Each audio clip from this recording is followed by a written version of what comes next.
देखिए student, good afternoon student. अब इस वीडियो में हम डिस्कस करेंगे work done in rotating a dipole. ठीक है, अब हम क्या करेंगे, किसी भी इलेक्ट्रिक फील्ड में कोई एक डाइपोल प्लेस है, इसको हम क्या करेंगे, इसको हम इस तरीके से रोटेट करेंगे, ये ऐसे।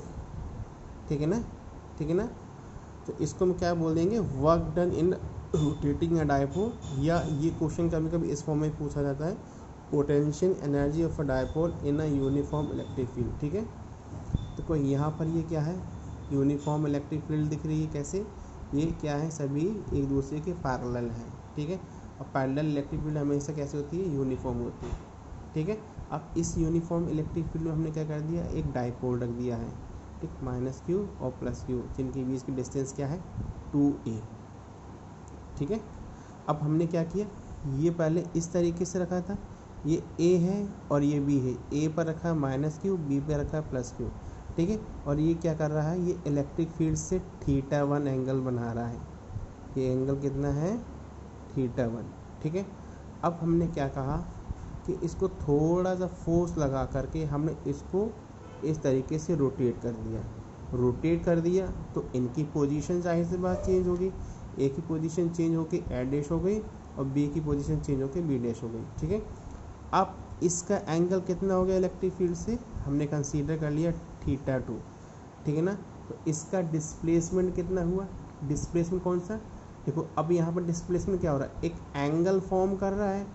ठीक है, जब डिस्प्लेसमेंट किसी पर्टिकुलर एंगल पर होता है तो उसको हम बोलते हैं एंगुलर डिस्प्लेसमेंट। और ये एंगुलर डिस्प्लेसमेंट कितना हुआ, इतना डिस्प्लेसमेंट हुआ। कहाँ से, पहले पोजीशन ये थी, अब रोटेट होकर पोजीशन ये होगी। ठीक है, तो डिस्प्लेसमेंट कितना हुआ, ये dθ। ठीक है ना, और पोटेंशियल एनर्जी, ठीक है, पोटेंशियल एनर्जी आप तो जानते हो, जो भी वर्क डन होता है उसको हम पोटेंशियल एनर्जी कहते हैं। ये बात आप अच्छे से याद रखिए। ठीक है, अगर किसी भी डाइपोल में किसी में अगर हम वर्क को डन कर रहे हैं, ठीक है, तो वो एज ए पोटेंशियल एनर्जी के फॉर्म में स्टोर होता है।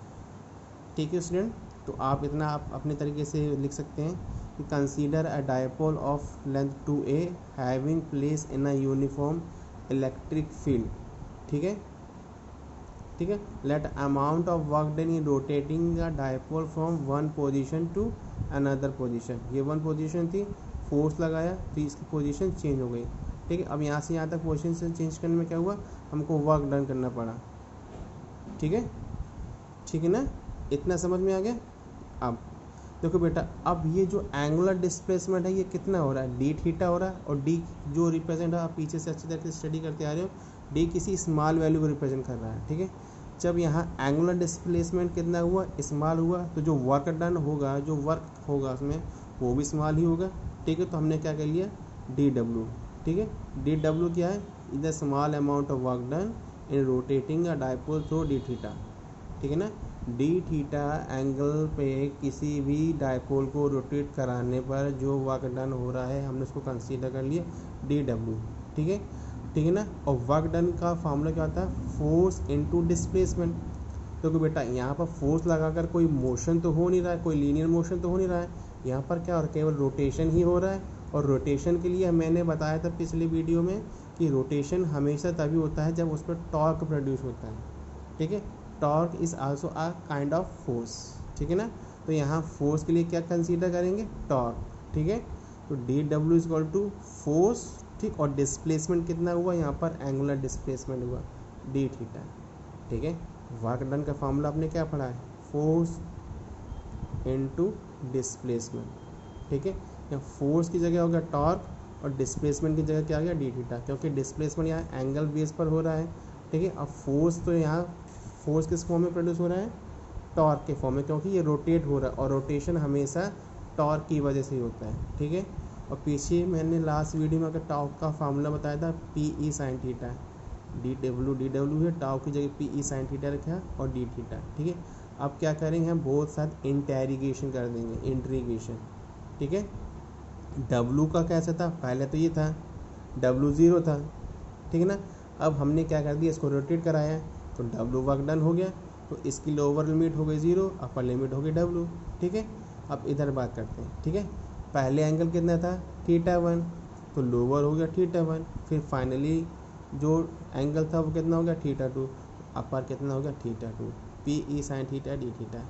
ठीक है, तो ठीक है, अब आपने इंटेरिगेशन फार्मूला होता है, क्या होता है, ठीक है, जैसे कोई इंटेरिगेशन है और यहाँ डी एक्स लिखा है, ठीक है, तो उसकी वैल्यू हो जाती है एक्स।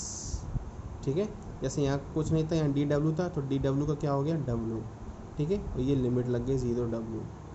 ठीक है, अब देखो यहाँ साइन थीटा के रिस्पेक्ट में क्या डी थीटा, और बाकी पी ई क्या कांस्टेंट टर्म है, तो ये हमने बाहर कर लिए।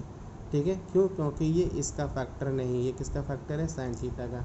ठीक है, तो इंटेरिगेशन के अंदर क्या हो गया, साइन थीटा डी थीटा, और ये लिमिट हो गई θ1 to θ2। ठीक है, इंटीग्रेशन में फार्मूला होता है साइन एक्स का। ठीक, साइन एक्स का इंटीग्रेशन क्या आता है, माइनस कॉस एक्स। ठीक है, तो सेम वेयर साइन थीटा का क्या हो जाएगा, माइनस कॉस थीटा। ठीक है, यहाँ पर हमने क्या किया गया स्टूडेंट, यहाँ पर हमने लिमिट अप्लाई कर दी। ठीक, पहले आती है अपर लिमिट, फिर माइनस करके लोअर लिमिट। जो अपर लिमिट है डब्लू और लो माइनस क्या हो जाएगी 0। ठीक है, तो वो लिखा डब्लू माइनस 0। यहाँ पी ई साइन थीटा का माइनस कॉस थीटा हो गया, और ये लिमिट लगी अपर लोअर और अपर। ठीक है, माइनस हमने बाहर कर लिया तो कॉस थीटा रह गया। ठीक, θ1 to θ2, फिर अब लिमिट अप्लाई करेंगे। ठीक है, तो सबसे पहले θ2 हो जाएगा, तो ये कॉस θ2 हो जाएगा, फिर माइनस करके कॉस θ1। ठीक है, तो ये फाइनली क्या हो गया, ये जो भी वर्क डन हुआ, ठीक है, जो अमाउंट ऑफ वर्क डन हुआ, इसी को हम क्या कहते हैं, पोटेंशियल एनर्जी। तो ये स्टूडेंट क्या है, पोटेंशियल एनर्जी। ये पोटेंशियल एनर्जी किसकी है, डायपोल की, जब उसको हमने यूनिफॉर्म इलेक्ट्रिक फील्ड में रोटेट करा है। ठीक है, या ये भी कह सकते हैं डायपोल को रोटेट कराने में जो भी वर्क डन होता है ये पोटेंशियल एनर्जी के फॉर्म में स्टोर होता है। ठीक है, ये हो गया। ठीक है, समझ में आया स्टूडेंट। अब इसमें भी कुछ केसेस बनते हैं। ठीक है, पहला क्या, जैसे ठीक है, स्टार्टिंग में हमने मान लिया डायपोल तुम्हारा कुछ इस तरीके से रखा है। ठीक, ये माइनस क्यू और ये प्लस क्यू। ठीक है, स्टार्टिंग में किस में रखा है, 90 डिग्री पर। ठीक है, तो θ1 कितना हो गया 90। ठीक है, अब हमने क्या किया, इसको हमने रोटेट करा दी इस तरीके से। ठीक है, कितने एंगल पर, थीटा एंगल पर, तो θ2 कितना हो गया थीटा।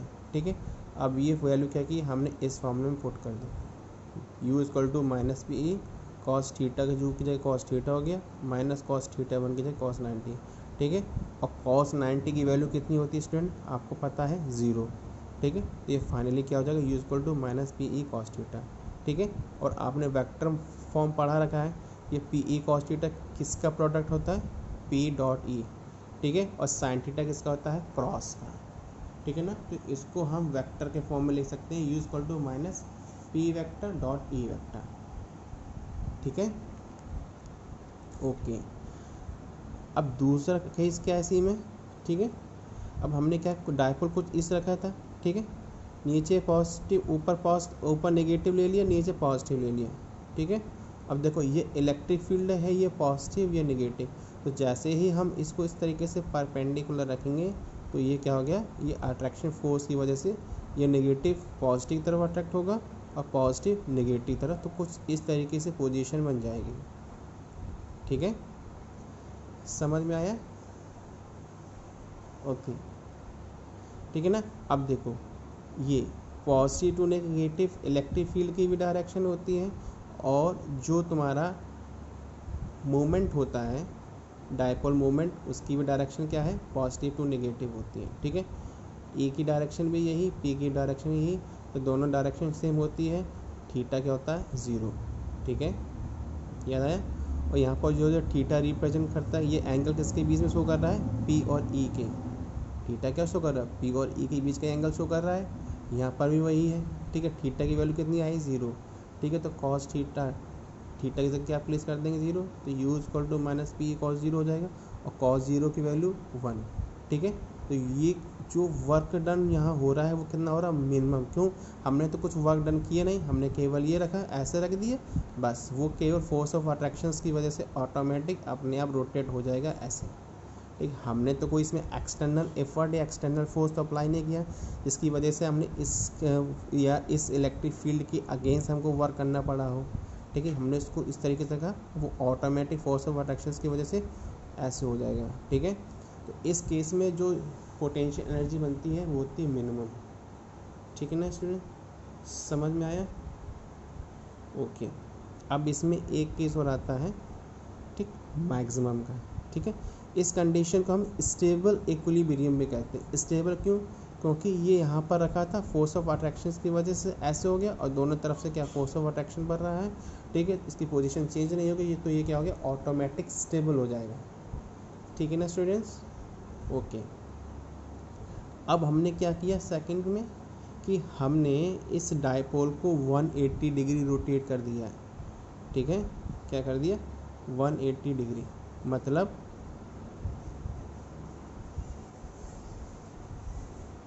ये नेगेटिव था, ये पॉजिटिव था, तो हमने इसको क्या किया, नेगेटिव को नेगेटिव तरफ लाए और पॉजिटिव को पॉजिटिव तरफ लाए। तो इनकी पोजीशन ऐसी कुछ हो जाएगी, पॉजिटिव पॉजिटिव, नेगेटिव नेगेटिव। ठीक, पहले क्या थी, ये नेगेटिव था, ये पॉजिटिव था, हमने इसको पूरा 180 डिग्री रोटेट कराया। ये नेगेटिव तुम्हारा कहाँ आ गया, इस तरफ आ गया, इस तरफ आ गया नेगेटिव, और पॉजिटिव कहाँ हो गया, ये भी 180 डिग्री रोटेट होकर के यहाँ आ गया। ठीक है, अब देखो इस केस में क्या है, ये पॉजिटिव है, ये भी पॉजिटिव, इन दोनों के बीच में कौन सा वर्क करेगा, फोर्स ऑफ रिपल्शन। यहाँ भी ये भी नेगेटिव, ये भी नेगेटिव, इन दोनों के बीच में कौन सा फोर्स वर्क करेगा, फोर्स ऑफ रिपल्शन। ठीक है ना, तो इस कंडीशन में अगर हम क्या कर रहे हैं, अब हम इलेक्ट्रिक फील्ड के अगेंस्ट एक्स्ट्रा फोर्स या एक्स्ट्रा एफर्ट लगा रहे हैं। ठीक है ना, जैसे ये था, ये नेगेटिव इस तरफ था और पॉजिटिव इस तरफ।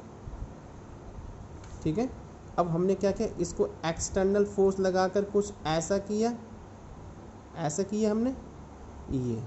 ठीक है, अब पॉजिटिव पॉजिटिव, नेगेटिव नेगेटिव आया, तो जब तक फोर्स लगा है तब तक तो ऐसे हमें एक्सटर्नल एफर्ट लगाना पड़ रहा है, एक्सटर्नल पोटेंशियल एनर्जी जा रही है, और जैसे ही हम रिलीज़ करेंगे तो ये फोर्स और रिपल्शन की वजह से फिर से ये ऐसे हो जाएगा। ठीक है ना, तो यहाँ पर कितने डिग्री पर ये रोटेट हुआ है, 180 डिग्री पर। तो थीटा की वैल्यू होगी 180, इस थीटा की वैल्यू हम क्या प्लेस कर देंगे, A C P minus P cos theta में। ठीक, थीटा की वैल्यू 180 और कॉस 180 की वैल्यू कितनी होती है, -1। कैसे, कॉस 90 प्लस 90 क्या हो जाएगा, माइनस साइन 90, और साइन 90 की वैल्यू क्या होगी, 1। तो ये -1 हो गया, minus minus plus u equal to P E. तो ये क्या हो गया, मैक्स। मैक्स क्यों हो गया, क्योंकि इस कंडीशन में हमने इसमें एक्स्ट्रा फोर्स या एक्स्ट्रा एफर्ट लगाया है, जो कि पोटेंशियल एनर्जी फॉर्म में कंप्लीट हुआ है। एक्स्ट्रा एफर्ट मतलब एक्स्ट्रा फोर्स मतलब एक्स्ट्रा वर्क डन, और जो एक्स्ट्रा वर्क डन होगा वो किसके फॉर्म में स्टोर होगा, पोटेंशियल एनर्जी। ठीक है ना, तो ये हो गया आपकी कंडीशन किस चीज़ की, यू मैक्स की। Okay student, that's it.